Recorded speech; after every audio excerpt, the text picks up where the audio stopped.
आई काय आई म्हणायचं नाही मला अजिबात. अजिबात आई म्हणायचं नाही मला. काय आई नाही तुम्ही आईने म्हणायचं मम्मी म्हणायचं काहीच म्हणायचं नाही मला तुम्ही आजपासून.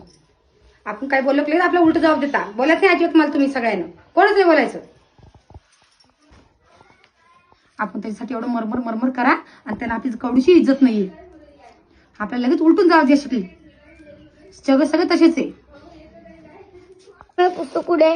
मला काय माहिती पुस्तक? आणि मला अजिबात मागायचं नाही पुस्तक. नाही तर काहीच नाही. हा तुम्ही तुमचं समजू शकत नाही का? कमीच पाहिजे. काम पडलं तर आई आणि मी नाही काही काम सांगितलं काहीच नाही. मग डायरेक्ट नाही म्हणता. मी याच्यासाठी एवढं करते माझ्या कवडीची सुद्धा इज्जत करत नाही. आपण एवढं जीव तोड यांचं हे करा ते करा पण त्यांना दर्शक माणूस की नाहीये. लेकरं बी तसे.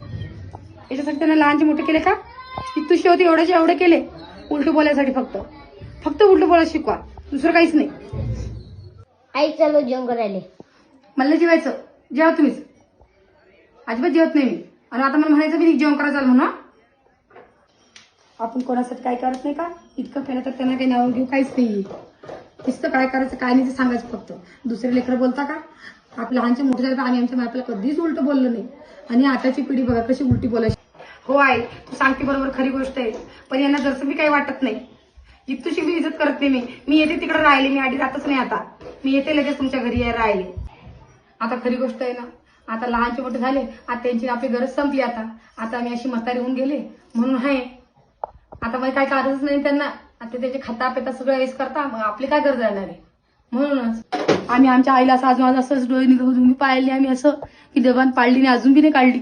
असं खाली मान करतो अशी तेव्हा बोलतो आम्ही. आई जाऊ दे ना. सॉरी म्हणतोय ना. लढू नको.